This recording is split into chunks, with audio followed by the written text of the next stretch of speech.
سب سوال یہ پیدا ہوتا ہے کہ انڈیا اور پاکستان اکٹھے آزاد ہوئے. جو آپ نے انگریز کا سارا نظام بتایا ہے, political ruling elite, military brass, bureaucracy, administration, police, یہ سب تو انڈیا نے بھی انہیرٹ کیا. تو پھر آج 80 سال بعد ہم دیکھتے ہیں human development index, economy, military, trade, اس سب میں انڈیا تو ہم سے بہت آگے ہے. اس کی وجہ آپ کیا دیکھتے ہیں؟ دیکھیں, یہ بڑا انٹرسٹنگ ایسپیکٹ ہے. یہ بہت کوشچن ریز کیا جاتا ہے اور اکثر میں جب فورم پہ سنتا ہوں تو اس کو کوئی اچھا آنسر نہیں دیا جاتا. جو میں نے اس کے اوپر ریسرچ کی, خود اس کو دیکھنے کی کوشش کی, تو اس میں ایک بہت ہی پلازیبل چیز میرے سامنے آئی. ایکچولی ہوا یہ تھا, اس کو بھی ہمیں جا کے پیچھے دیکھنا پڑے گا, کہ ہندو جو تھے یہ انگریز کے زمانے سے ہی پڑھائی لکھائی میں تھوڑا آگے تھے. ان میں ایک بڑی زبردست ایبلٹی ہے ہندوؤں میں اسیمیلیٹ کرنے کی انٹو کلچرز. آپ اگر ویسٹ میں بھی دیکھیں تو ہندو جو ہے ہمارے مقابلے میں انڈینز جو ہیں دے اسیمیلیٹ ویری ایزیلی. اس کی کیا وجوہات ہیں وہ ایک علیحدہ ڈبیٹ ہے. تو اس طرح پہلے مسلمان آئے ہندوستان پہ تو یہ اس میں بھی اسیمیلیٹ کر گئے, اور پھر برٹش آئے تو یہ اس میں بھی اسیمیلیٹ کر گئے. میں یہ نہیں کہہ رہا, انہوں نے جدوجہد کی تحریکیں بھی چلائیں, وہ اپنی جگہ پہ ہے, یہ نہیں, آئی ایم ناٹ سیئنگ کہ یہ کوئی ڈرپوک یا ایسے لوگ ہیں. انہوں نے بہت تحریکیں بھی چلی ہیں, ان کے ہاں بڑے بڑے لوگ پیدا ہوئے ہیں اور ہمیں وہ بھی یاد رکھنا ہوگا. لیکن ان میں ایک اسیمیلیٹ کرنے کی ایبلٹی ہے.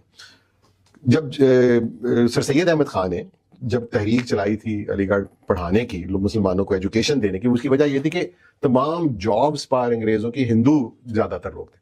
ریشو بہت ہی بری تھی, مطلب اگر 50 ہندو تھے تو ایک کہیں مسلمان تھا. تو اسی لیے سر سید نے یہ موومنٹ چلائی تھی کہ ہم لوگوں کو پریپیئر کریں تاکہ وہ ایک سسٹم میں انٹر ہو سکیں, ورنہ وہ غربت میں جا رہے تھے. اسی لیے جب کانگریس کی آپ لیڈرشپ دیکھیں نا, تو کانگریس کی لیڈرشپ اور مسلم لیگ کی لیڈرشپ میں بہت فرق تھا. کانگریس کی لیڈرشپ میں وہ پڑھے لکھے لوگ تھے, وہ مڈل کلاسز کے لوگ تھے. اب کانگریس کی لیڈرشپ میں اگر آپ, کیونکہ سب لوگ پنڈت جواہر لال نہرو کو تو جانتے ہی ہیں, تو جواہر لال نہرو ایک لائر تھے, ان کے والد بھی ایک لائر تھے اور خود سوشلسٹ بھی تھے جواہر لال نہرو.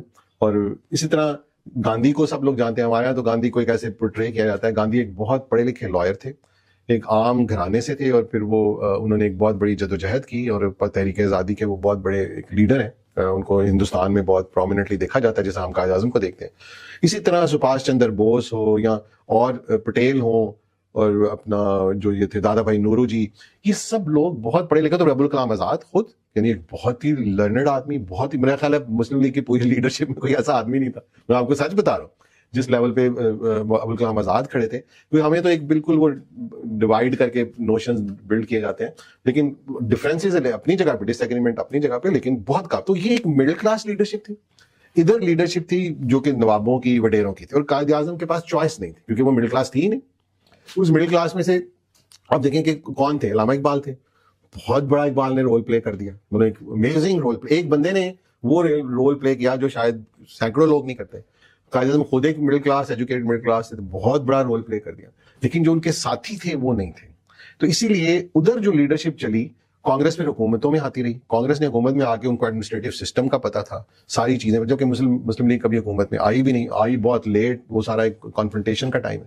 تو ان کو ایک ایکسپیرینس بھی تھا, ایڈمنسٹریٹو ایکسپیرینس. اس لیے نہرو نے, ابھی ہندوستان اناؤنس نہیں ہوا تھا, جو آخری گورنمنٹ آئی کانگریس کے پاس 45 کے بعد, اسی وقت فوج میں ریفارمز شروع کر دیے, بیوروکریسی میں ریفارمز شروع کر دیے. انہوں نے آتے ہی دیکھیں تمام فیوڈل جو ان کا انفراسٹرکچر تھا سب بریک کر دیا. تمام جو پرنسلی اسٹیٹس تھیں آہستہ آہستہ آہستہ کر کے, جو آرام سے نہیں مانا اسے دھونس سے بنایا کہ یہ اب ایسے نہیں چلے گا.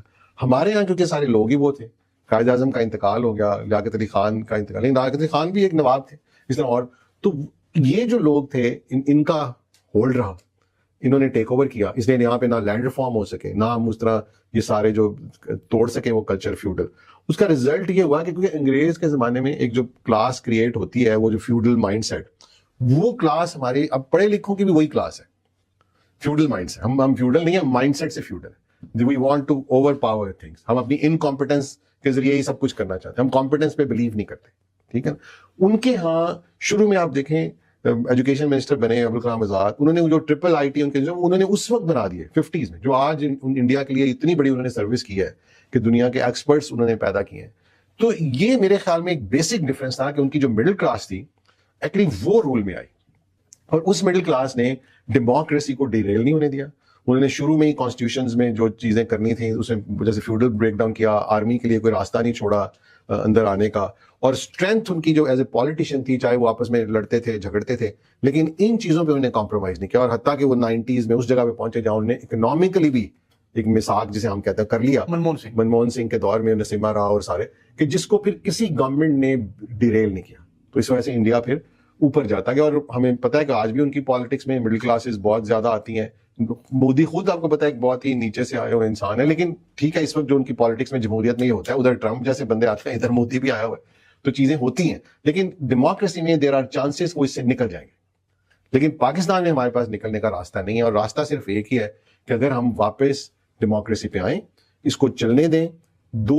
مجھے یقین اگر یہ چلنے دی گئی ہوتی تو آج نواز شریف فیملی کب کی پیچھے رہ گئی ہوتی, بھٹو فیملی کب کی پیچھے رہ گئی ہوتی, ہم نئے لوگ قابل لوگ آگے آ چکے ہوتے, اور ملک جو ہے وہ کہیں سے کہیں پہنچ چکا ہوتا.